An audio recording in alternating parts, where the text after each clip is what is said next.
Olá e sejam bem-vindos ao Bruxelas, meu amor, o programa da Euronews que lhe traz todas as semanas, em português, as notícias e os debates que marcam a atualidade europeia. Eu sou Mariana Correia e estes são os destaques da semana. Os chefes de Estado da União Europeia reuniram-se em Copenhaga para discutir as provocações de Vladimir Putin e a inércia de Donald Trump em relação ao fim da guerra da Ucrânia. A marcar a agenda, a presença de drones não identificados no espaço aéreo dinamarquês, o que levou o país a proibir todos os drones civis por motivos de segurança. Isto aconteceu poucos dias depois de um ataque informático em grande escala ter perturbado milhares de voos europeus. O que se passa? Os ataques híbridos são agora o novo normal? E será que a barreira de drones os vai conseguir parar? E ainda vamos falar sobre a Sérvia. Há meses que centenas de milhares de sérvios têm saído às ruas para reclamar do Estado de Direito no país. Houve até alguns que pedalaram de Belgrado até Bruxelas para contar de viva voz aos políticos europeus os alegados atos de corrupção e de nepotismo do governo do presidente Aleksandar Vučić. A Sérvia é um dos países com o estatuto de candidato a membro da União Europeia. Analisamos mais de perto a situação que o presidente diz estar sob controle e perguntamos por que razão a UE tem permanecido tão silenciosa. Damos agora as boas-vindas aos nossos convidados. Começo por António Teixeira Correia, eurodeputado de Chega. Seja bem-vindo. Isabel Marques da Silva, jornalista da Euronews. Obrigada por terem vindo. Obrigada por terem aceitado o nosso convite. Antes de começarmos o nosso debate, vamos primeiro ouvir por que razão a Europa quer construir um muro de drones na frente oriental do continente. Primeiro foi a Polónia, depois a Romênia e a seguir a Estônia. Países da UE que no mes pasado relataram incursões de drones ou caças russos no seu espaço aéreo. A Europa começa a perceber-se de que a agressão russa poderá não se limitar apenas à Ucrânia. Então, como responder?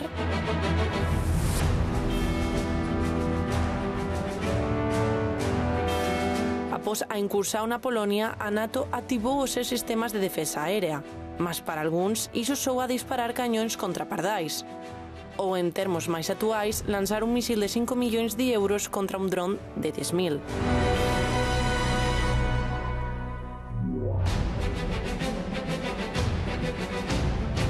É por isso que Bruxelas propõe um muro de drones que possa responder rapidamente a qualquer incursão russa. Estará Moscou a testar a determinação da Europa? Significará isso que uma confrontação militar é cada vez mais provável?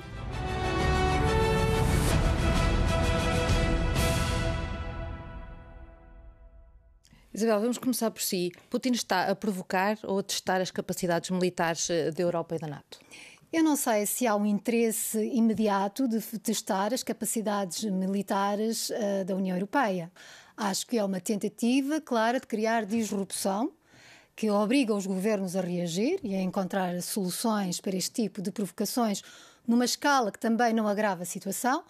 E é com certeza uma maneira também de causar um certo frisson na população europeia. As pessoas sentem-se talvez não ameaçadas diretamente, mas há consequências na sua vida quando vamos aos aeroportos e eles estão encerrados horas a fio.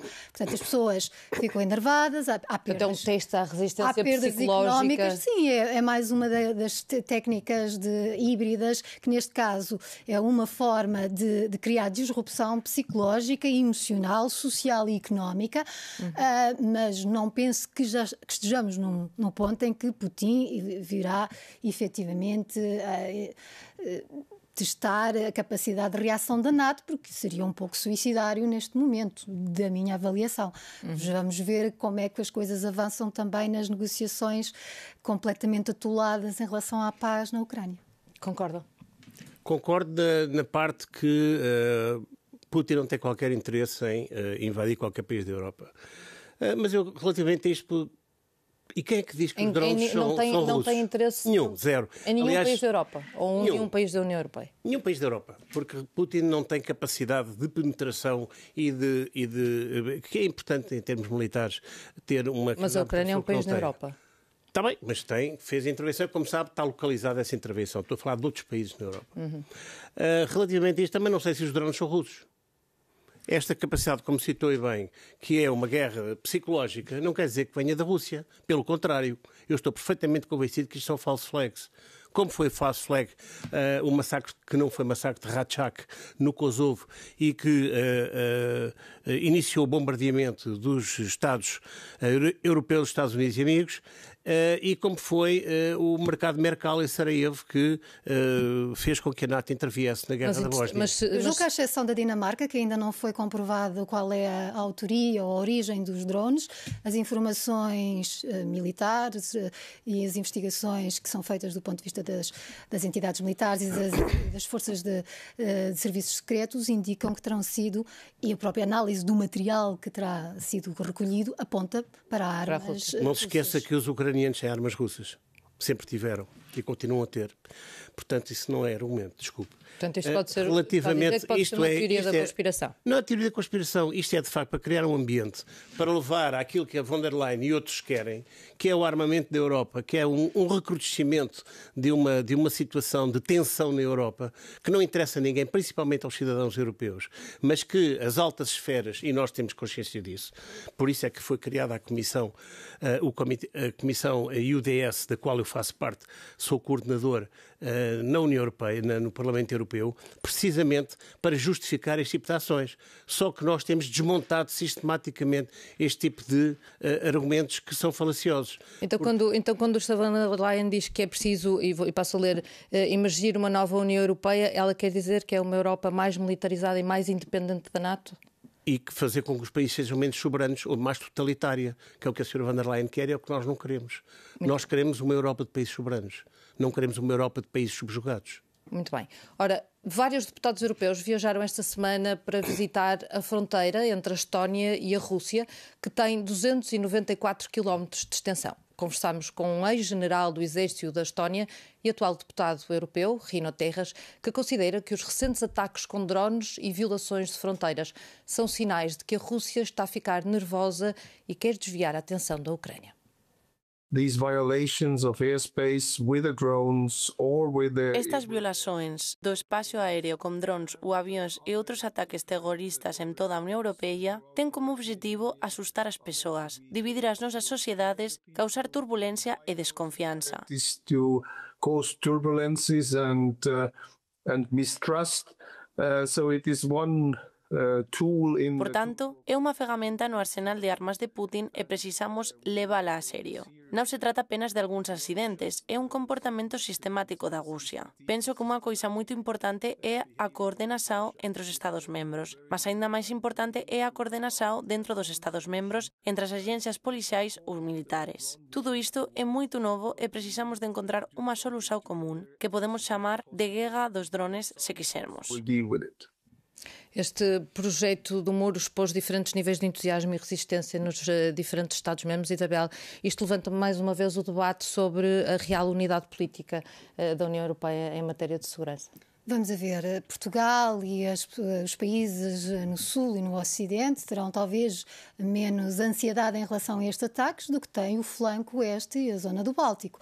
Para essas pessoas a ameaça é muito mais complexa e é natural que os 10 países, se não me engano, que estão a querer participar neste muro de drones e juntamente com a Ucrânia, que também tem bastante know-how nesta área dos drones, estejam realmente interessados em avançar do ponto de vista tecnológico e financeiro. É óbvio que para outros países da União Europeia as prioridades financeiras se calhar estão ligadas também a outros temas, da questão da competitividade, da economia, etc. Mas a verdade é que até há muito pouco tempo a Europa também se podia ancorar no apoio da NATO e dos Estados Unidos e desde que a presidência de Donald Trump impõe um certo afastamento, nós temos que trabalhar aqui na Europa na autossustentabilidade. Eu não digo que deva haver uma corrida total ao armamento em detrimento de outras áreas de progresso económico e social da União Europeia, mas é verdade é que também se estivermos muito fragilizados, se os vários países não concordarem concordarem em formas de fazerem aquisição conjunta de armas. Se não houver armamento europeu de qualidade, também nos fragiliza face a uma Rússia que nós conhecemos, não é agressiva, e outras possíveis ameaças que venham no futuro. E António, nós sabemos que o Chega tem um histórico de reservas quanto ao aprofundamento da política comum de defesa. Qual é a sua visão sobre a integração de Portugal nestas iniciativas conjuntas? Não, estas iniciativas conjuntas são praticamente inexistentes. Como o exército europeu é praticamente impossível de realizar. Vamos ao muro de drones. O muro de drones não resiste a um míssil hipersónico da Rússia, como foi tentado ainda ontem do Mediterrâneo. Então qual é a ideia deste muro? Como é que iria funcionar? É a mesma ideia, exatamente, que é criar o medo das populações. Que é a população ter medo. Quando a população tem medo, a população obedece.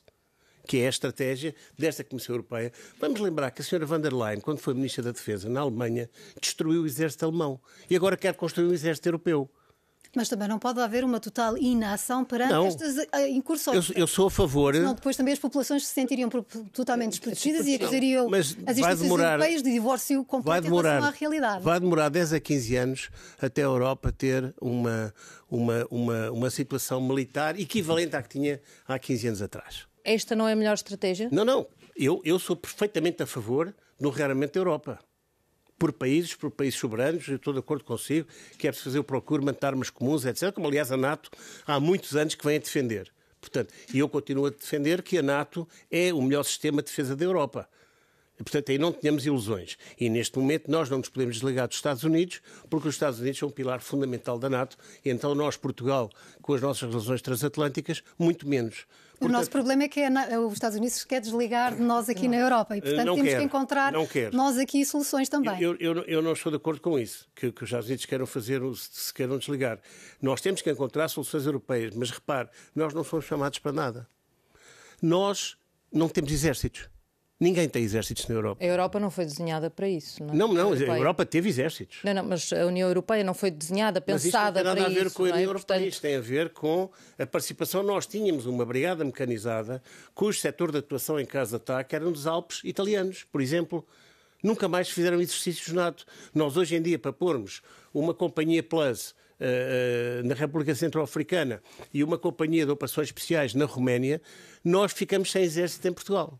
Mas foi exatamente por causa dessas dificuldades que agora se está a tentar criar pelo menos uma mobilização orquestrada. Não quer dizer que cada país tenha as suas necessidades e as suas prioridades, mas quer dizer, não é impossível, havendo uma união política e económica tão forte e com tantas ameaças. Acha que é assim tão forte? Do ponto de acho que tem mostrado alguma cada vez mais fraca, capacidade. Tem visto estas políticas totalitárias tem mostrado resposta à Covid, tem mostrado resposta a várias outras crises que foram ou deficiências, com políticas que ficaram às vezes abaixo daquilo que seria necessário, mas o isolamento da Europa, do isolamento dos Estados-membros em relação aos desafios que temos pela frente, também não se provaria uma resposta. Eu tenho dúvidas de que a França, que é o único país que pode dar uma espécie de escudo nuclear à Europa, mesmo assim não necessita também. Inglaterra também tem. Mas a Inglaterra saiu com o Brexit. Portanto, não tem nada a ver com a União Europeia. Esperemos que eles continuem a querer estar dentro desta nossa onda política, mas precisamos, acho eu, de trabalhar. A resposta ao Covid foi fantástica. Veja-se o caso de Pfizer e a senhora von der Leyen. Foi realmente uma resposta extraordinária. Mas, António, nós estávamos a falar da Europa estar mais enfraquecida, mas os discursos enfim, mais empolados fragmentam ainda mais a divisão europeia. Portanto, mas discursos empolados em que sentido? Desculpe. Os discursos em relação ao medo que que a incursão russa possa surgir. Sim, mas esse discurso não é o nosso. O nosso discurso é: nós somos a favor do rearmamento da Europa. Muito claramente. Então chega muito. Nós somos a favor do desenvolvimento das indústrias de defesa que já tivemos e muito boas. Mas são porque acreditam que a Europa precisa de se defender. Não, e acreditamos que a Europa é um conjunto de países soberanos para nós. E se o conjunto de países soberanos tiver meios de defesa próprios, é muito mais forte. A NATO não, mas para a NATO temos que contribuir para a NATO. O único país que tem um contributo substancial para a NATO é os Estados Unidos. Nós andamos todos a dormir à sombra de bananeira. Por isso é que veio, no princípio do ano passado, veio todo o programa de desenvolvimento do Programa de Defesa da Europa, em que a meta são 5% do orçamento de cada país. E nós estamos todos muito longe disso. Portanto, nós temos... E eu estou a favor, sabe porquê é que eu estou a favor? Não só porque... Mas há um comprometimento dos países para se chegar a Sim, mas quer dizer, mas é um comprometimento a prazo. No meu entender, deviam ser muito mais curtos os prazos. E sabe porque é que eu estou a favor disso? Primeiro, a criação de exércitos mais fortes vão fortalecer a própria estrutura do país. 2, o fortalecimento das indústrias de defesa vão melhorar as economias do país, porque as indústrias de defesa são fontes de enriquecimento. Isabel, a Rússia já expressou que abater drones pode ser interpretado como um ato de guerra. Nós devemos estar preocupados com as suscetibilidades russas. Quer dizer, o governo de Moscovo tem paulatinamente destruído um pouco daquela que era o alinhamento que tinha com todas as estratégias e políticas de desarmamento. Recentemente retirou-se de mais um tratado em relação à tortura, etc. E, portanto, estas intimidações que são feitas com os drones, porque são formas de causar, digamos, a tal disrupção social, mas têm também os novos meios modernos de fazer a guerra e de confrontação. Portanto, é óbvio que, como o Sr. Hurtado diz, demora muito tempo a reconstruir a indústria de defesa na Europa e nos Estados-membros em particular, mas os drones são as novas ameaças e nós temos também a responder a estas tecnologias, e acho que um muro de drones para fazer face ao drone parece-me que faz sentido do ponto de vista, embora eu não seja perita militar, e mostra pelo menos a Putin que tem que se atacar também na mesma fronte, na mesma área, portanto, e esperar que isso seja suficientemente forte para o deter depois de empregar armas consideravelmente mais letais. Portanto, o que eu acho que a União Europeia está a fazer é, taco a taco, tentar responder aos desafios e ganhar algum tempo para ter a tal posição mais orquestrada e um investimento suficiente para reforçar as suas tropas. Mas, repare, eu continuo a achar que, apesar da defesa, da situação a que estarmos a exigir e o facto dos Estados Unidos também nos imporem este aumento, é preciso não esquecer que vamos discutir o próximo quadro financeiro para a União Europeia, de 2028 a 2034. A defesa vai ter um grande quinhão, mas eu acho que realmente é importante continuar a defender as outras áreas de crescimento económico, porque sermos só um novo baluarte da tecnologia de armas não resolve os problemas dos europeus. Mas aqui o facto de estarmos a investir neste rearmamento beneficia bastante Portugal. Completamente. Mas eu estou de acordo consigo. Acho que não pode ser despiciando o investimento de outras áreas. E o que acontece é que o chamado Green Deal vai prejudicar esse investimento. Tanto que agora o próprio PPE, que foi dos principais promotores do Green Deal, está a recuar, e o Weber foi dizer há 2 semanas atrás que afinal é preciso suspender o Green Deal porque as indústrias europeias estão a morrer. Mas mesmo assim eles alocaram 30% à transição digital e ecológica neste novo pacote. Portanto, sim, se calhar não será assim ainda uma área se a indústria alemã cair a pique ou continuar a cair a pique como está, garanto-lhe que esse pacote todo e as ajudas sociais vão para ajudar as indústrias europeias. Não estou a falar dos portugueses neste momento, atenção. Estou a falar dos grandes motores da Europa, que é da União Europeia, no caso concreto a França, a Alemanha e a República Checa. Neste momento já é, principalmente no setor automotivo, que está em completa crise.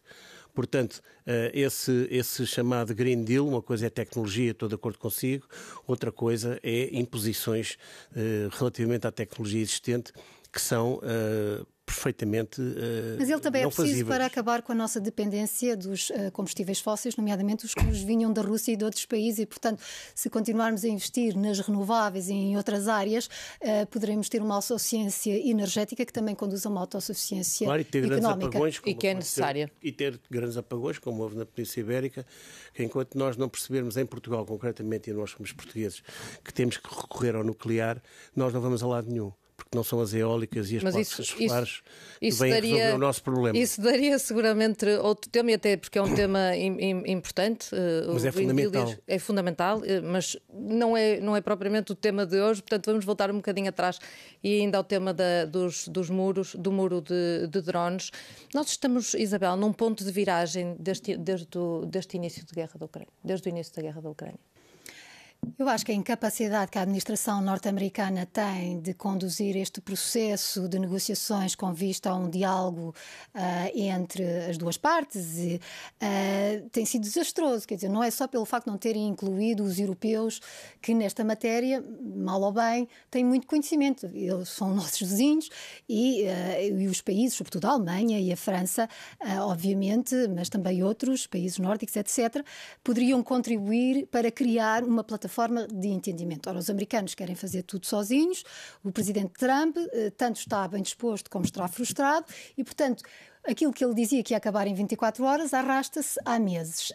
E eu acho que o Putin toma também um pouco, aproveita-se um pouco disso, não é? Dessas fragilidades da administração norte-americana, que um dia diz uma coisa, um dia diz outra, e aproveita para ele próprio continuar o seu trabalho de disrupção da Europa e para dizer, vocês não podem contar com eles, eu também não estou para dar ouvidos aos americanos, portanto sou eu que dito um pouco as regras. Não acho que seja assim um momento de viragem, a não ser que houvesse, de facto, uma retaliação por parte de um dos países da União Europeia. Se a Polónia agir de acordo com o que o primeiro-ministro Tusk disse, se eles voltarem a fazer isto, eu abato, aí sim acho que poderia ser um momento de charneira e esperemos que não aconteça. Muito rapidamente, António, acha que isto é um ponto de viragem? Acho, porque as coisas resolvem-se a falar agora. Acho que foi um acordo miserável aquele que a Comissão fez com os Estados Unidos, nomeadamente a compra forçada de energia e a compra de armamento para fornecer à Ucrânia. Foi completamente desastrado e sem consultar o Parlamento Europeu, sem consultar os Estados. Agora, o que eu acho é que o Trump, de facto, Para terminar, o Trump é uma pessoa que não tem palas nos olhos e tanto pode estar virado para um lado como para o outro, é verdade. Mas até agora aquilo que ele tem feito a nível internacional tem sido bem feito. Muito bem, nós vamos fazer aqui uma curta pausa, mas quando voltarmos iremos saber por que razão os estudantes sérvios estiveram nas ruas de Bruxelas neste fim de semana a pedir a demissão do presidente Vučić, que está no poder desde 2017. Até já.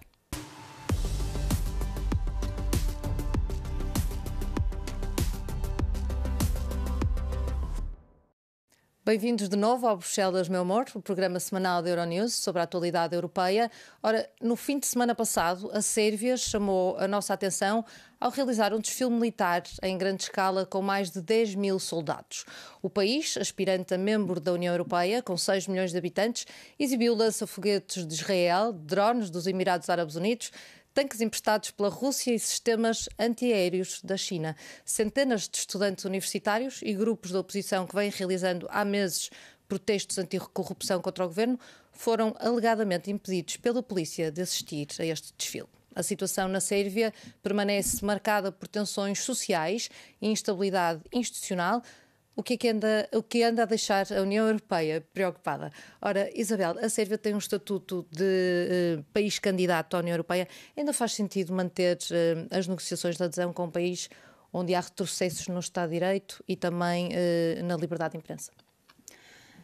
Eu acho que tem havido alertas por parte da Comissão Europeia e muito recentemente da Presidente Ursula von der Leyen de que de facto o governo que está de Vučić deveria fazer reformas consideráveis a nível da liberdade de imprensa, de reforma eleitoral, a nível de luta contra a corrupção. O próprio Presidente, na entrevista que deu à Euronews há algumas semanas, aceitou essas críticas e disse que de facto ainda havia bastante trabalho a fazer nessa área. Não me parece que parar as negociações com a Sérvia resolvesse os problemas internos da Sérvia. Acho que também não estamos a fazer isso. O problema é um problema interno de total falta de sensibilidade, digamos assim, do governo, também para o que se diz nas ruas e, portanto, apesar de o Presidente querer acabar o seu próximo ano e meio e não querer eleições antecipadas, os sinais de que sua proximidade à China e à Rússia, esta deriva autocrática na medida em que um Presidente tem, pela Constituição na Sérvia, um cargo relativamente cerimonial e ele assambarcou imensos poderes executivos, são sinais que a sua população não pode deixar de referir e que a Comissão deve manter a pressão. Vamos, entretanto, ouvir uma declaração que foi feita em Nova Iorque na semana passada pelo próprio Presidente, que afirmou que os protestos tinham terminado e que o país tinha seguido em frente. Para saber se foi bem assim, falámos com alguns sérvios que vieram até Bruxelas esta semana para sensibilizar a opinião pública.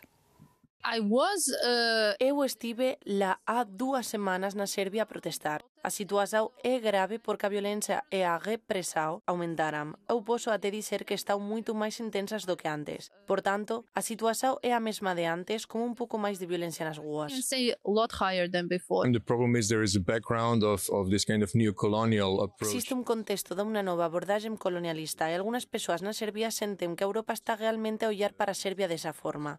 E iso é o que as persoas esperan da Europa. De certa forma, non que a Europa interfira directamente, mas pelo menos que corte grande parte do financiamento. Porque o financiamento que o actual régimen está a receber da Unión Europea está a mantenelo no poder. The European Union is keeping it still in power. António, concorda com estas... Não, para já pode ver que eles não são estudantes. A linha A. Em segundo lugar, como se deve recordar, eu fui embaixador na Sérvia durante Milosevic e fui instrumental na queda de Milosevic na altura.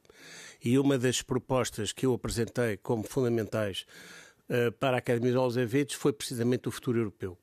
Saí da Sérvia e voltei 8 anos depois como enviado especial da União Europeia à Sérvia. Nada tinha sido feita. Portanto, uma parte substancial da culpa da situação da Sérvia neste momento é nossa. E agora vai perguntar porquê é que nestas manifestações, que não são só estudantes, como também não era no tempo de Milosevic, porquê é que não tem bandeiras da União Europeia? Mas é nossa porquê? Porque nos ausentamos. Mais? Não, porque nos ausentamos. Saímos, entraram os chineses, entraram os russos, entraram os Emirados Árabes Unidos e outros. E nós, pura e simplesmente, não cumprimos as promessas que fizemos. E agora vou-lhe perguntar porque é que... Mas Ursula von der Leyen já veio também elogiar o progresso significativo de Belgrado. Sim, claro, porque Belgrado, a sociedade sérvia é uma sociedade evoluída. Não são uns tacanhos, Não, tem gente... Então tem correspondido às expectativas que tem... Nós não temos correspondido. Nós não demos, a partir de certa altura, a partir do momento que eu saí de lá, em que caiu Milosevic, que era o objetivo, nunca mais demos uma perspectiva europeia à Sérvia. Sabe porque é que eles não têm bandeiras da União Europeia nas manifestações?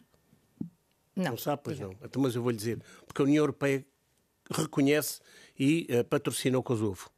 E os sérvios são contra o reconhecimento do Kosovo e que, portanto, tomam isso como uma bandeira política e tomam isso contra a União Europeia. Mas nós não conhecemos... As reformas que são necessárias, que é necessário para entrar na União Europeia, têm sido feitas ou não? Algumas sim, os critérios de Copenhague, como sabe, alguns têm sido cumpridos, outros estão parte cumpridos, outros não estão cumpridos. Agora, não é com veneno que se apanham moscas. Eu acho que o processo de alargamento da União Europeia... Não, mas agora deixa-me terminar. Mas porque é o seguinte, porque ninguém sabe, ninguém conhece os sérvios. Pensam que são pessoas como os espanhóis ou como os belgas, não são. Aliás, isso está claramente visto na República Srpska, por exemplo. Então, eu estive lá, eu vivi bastantes anos lá e conheço a mentalidade deles. E eu não duvido disso, só queria ouvir aqui o alargamento é um trabalho muito complexo que a União Europeia nem sempre tem conduzido da melhor forma, é verdade. O alargamento aos Balcãs Ocidentais tem sido uma promessa de há muito tempo e com a guerra na Ucrânia e com outras distrações tem sido às vezes relegado para o segundo plano e é absolutamente importante num momento em que em várias partes do mundo o território que se domina e os parceiros que se têm são absolutamente fundamentais para a afirmação da própria União. Depois há a questão interna de cada um destes países e o facto da Sérvia e sobretudo de Vučić ter alterado uma trajetória que tinha feito no início para encontrar uma solução na relação com o Kosovo, entretanto ele divorciou-se desses esforços. Ele foi muitas vezes escutado e apoiado pelos diplomatas da União Europeia porque fez um caminho nesse sentido e a partir de um certo momento ele achou que já não valia a pena e que voltou a ter um discurso mais endurecido, mais soberanista, nacionalista e de grande crítica a Kurti e ao Kosovo. E enquanto esse problema também não se resolver, a adesão da Sérvia e dos Balcãs será sempre difícil. António, não, o que é que a União Europeia acho que a adesão não tem fazer? nada a ver com a interação entre a Sérvia e o Kosovo. Acha que um território que foi sujeito a uma limpeza étnica como o Kosovo, que só tem sérvios no norte do Kosovo e não tem sérvios no resto do Kosovo. Acha que os sérvios iam reconhecer isso? Se eles ainda hoje estão a relembrar os factos que aconteceram há 400 anos atrás. É preciso compreender esta mentalidade. Só lhe vou dizer uma coisa. O processo de alargamento tem conhecido altos e baixos, com certeza. Mas da parte da Comissão Europeia tem conhecido muitos baixos. Como sempre, pode ver as últimas notícias sobre este assunto nas diferentes plataformas da Euronews. Obrigada aos nossos convidados e assim que está desse lado. Até já.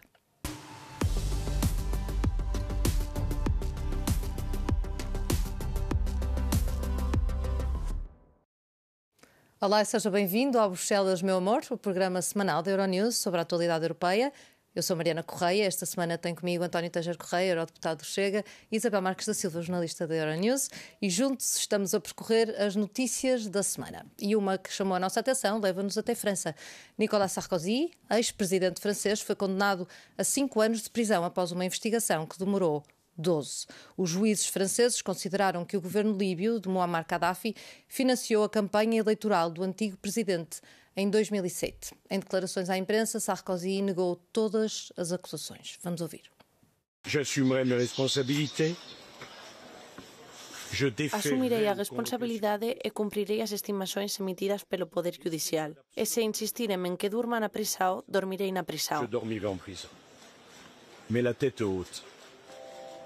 Je suis innocent. Sans doute devrais... Mas manterei a cabeça erguida, porque sou inocente. Provavelmente serei levado ao Tribunal de Recurso Algemado. Aqueles que me odeiam tanto acreditam que isso me humilhará. Mas o que eles humilharam foi a França. Ce qu'ils ont humilié aujourd'hui, c'est la France. Declarações do antigo presidente francês. Isabel, quão embaraçoso é este caso para a França? Eu compreendo a comoção em França, porque não só porque era um antigo presidente, mas também um presidente que tinha uma certa áurea, uma certa popularidade, mas de facto não é a primeira vez que ele é condenado, não é? Ele já foi condenado por outros crimes económicos. A surpresa não é assim tão grande, será para os seus apoiantes... talvez mas é embaraçoso uma oportunidade. Eu não acho, quer dizer, eu acho que é uma forma dele se dar importância a ele próprio, dizer que isto não me humilha o país. É óbvio que não é agradável para qualquer país ter um caso destes, como não é em Portugal o caso do ex-primeiro-ministro Sócrates se arrastar a estes anos todos. Eu acho que no caso dele também foram 10 anos. Eu penso que a justiça tem o seu tempo, há que dar oportunidade aos vários recursos e às várias instâncias pronunciarem-se, mas considero que os tais 10 anos que demora a julgar ou mais estas pessoas é que pode ser, se calhar, uma humilhação no sentido em que o país está sempre sobre estes escândalos e isso para a sua classe social não é, para a sua classe política não é simpático. Mas não creio que o facto de haver uma condenação de um presidente seja um opróbrio para toda a população do país. António, esta condenação abala mais a imagem dos partidos franceses ou é vista como um fortalecimento da justiça? Não, isto nem uma coisa nem outra. Isto é pura e simplesmente a perseguição política. De alguma maneira, ele não precisava de levar 5 anos. Nós todos sabíamos que era um gato escondido com o rabo de fora. Isso não tenho dúvidas sobre isso. Como no caso de Sócrates, não é gato escondido com o rabo de fora, é mesmo um caso concreto e que se vai arrastar. E como Sócrates é de esquerda, vai arrastar até prescrever tudo, provavelmente, como o caso de Marine Le Pen, que foi julgada em tempo recorde para impedir que ela concorresse às presidenciais, o que não vai ser perfeitamente líquido, porque há ainda a possibilidade, de acordo com se ela for julgada pela relação inocente, isso vai ser em junho do próximo ano e as presidenciais vão ser só em 2027. Mas o Chega defende a total transparência claro. no financiamento claro, no caso do Sarkozy, como no caso do Sócrates. E como no caso de Marine Le Pen. Marine Le Pen é diferente. Marine Le Pen é diferente e vai ver... Mas porquê que é diferente? Ela foi acusada também. Acusada é uma coisa, também pode ser. E foi julgada e foi condenada. Foi julgada de uma forma... E condenada. E provavelmente vai ser inocentada em junho do ano que vem. Sim, junho do ano que vem, porque realmente as acusações que pendem sobre ela e mais 3 ou 4 colegas meus, até por sinal, são acusações que não têm a gravidade destas acusações. Mas prova-se que o sistema judicial francês, embora haja muita crise em muitas outras áreas, eu penso que é claro que as oportunidades que Sarkozy teve para se defender e o recurso que ainda pode apresentar são um sinal de como é saudável o sistema judicial. E eu acho que a França nisso pode-se orgulhar. Os eleitos não são cidadãos de exceção e se cometem crimes económicos ou outros têm de ser julgados por isso e se são condenados deveriam cumprir as suas penas. O facto de terem tido responsabilidades importantes no país ao mais alto nível não os isenta de terem também o comportamento que é exigível pela lei e quando não têm tem que ser condenado. Isto quer dizer que ninguém é intocável mesmo que tenha já estado no Eliseu? Isso com certeza. Isso com certeza. O que é curioso é que são sempre os mesmos que são tocados. Que são? Que são condenados e tocados. Mas quem são esses? Quem são? Quem não é da esquerda, quem não é do sistema. É evidente. Porque é que eles andam a tentar ilegalizar os partidos de direita na Europa? Porquê? Porque é que tentam ilegalizar o Chega? Porque é que ilegalizaram o Partido Flamengo aqui? Porque é que tentaram ilegalizar o partido do italiano? Porque é que eles tentam ilegalizar os partidos de direita e não ilegalizam os partidos de esquerda? No caso francês até tem um presidente liberal há quase 10 anos. Portanto, nem se pode dizer que seja a esquerda que está a controlar o governo. Agora, é evidente que se vai tentar ilegalizar o Partido Comunista Português, em que se diz que o fascismo e o nazismo não devem estar presentes na Assembleia da República nem no Parlamento Europeu, e bem, porque é que os comunistas podem estar se foram equiparados? Por exemplo. Mas, neste caso, o facto de um ex-presidente dormir... Porque há outros políticos, nomeadamente 2 presidentes consecutivos franceses que foram condenados, dormirem numa cela um deles ficar a dormir numa cela, vai ficar para sempre gravado nos livros de história. Bom, sim, sobretudo, vamos ver, para a própria França, não é? Que é mesmo muito orgulhosa do seu percurso histórico em nível de todo o trabalho que fez para criar as instituições que foram também uma referência de escolaridade e de progresso. Portanto, para eles é obviamente uma nódoa negra na sua história do ponto de vista dos representantes da nação ao mais alto nível, mas eu não vejo que seja realmente, se calhar, aquilo que mais choca os próprios franceses. Eu acho que os franceses têm tantas razões para se preocupar com áreas da economia, com áreas do desenvolvimento do seu próprio país, do papel que desenvolve no Conselho da Segurança das Nações Unidas, com tantas outras questões, que ter um ex-presidente que foi levado a tribunal, julgado, condenado com todas as garantias, não parece que lhes deva pesar. Muito bem. O programa fica por aqui. Obrigada aos meus convidados por terem aceitado o nosso convite. Este é, na verdade, o nosso último programa. Despedimos-nos com tristeza, mas entusiasmados por voltar em breve com uma nova programação. Entretanto, um enorme obrigada à nossa fantástica equipa por nos colocar no ar e a si, em especial, que nos fez companhia nestas emissões do Bruxelas, meu amor. Obrigada a todos pelos vossos comentários e feedbacks ao longo destes meses. Foi um gosto, para mim, tê-lo desse lado. O programa chega então agora ao fim, mas as notícias em português não param em nenhuma das plataformas de Euronews, porque Portugal também tem uma voz na Europa. Fique bem, até breve.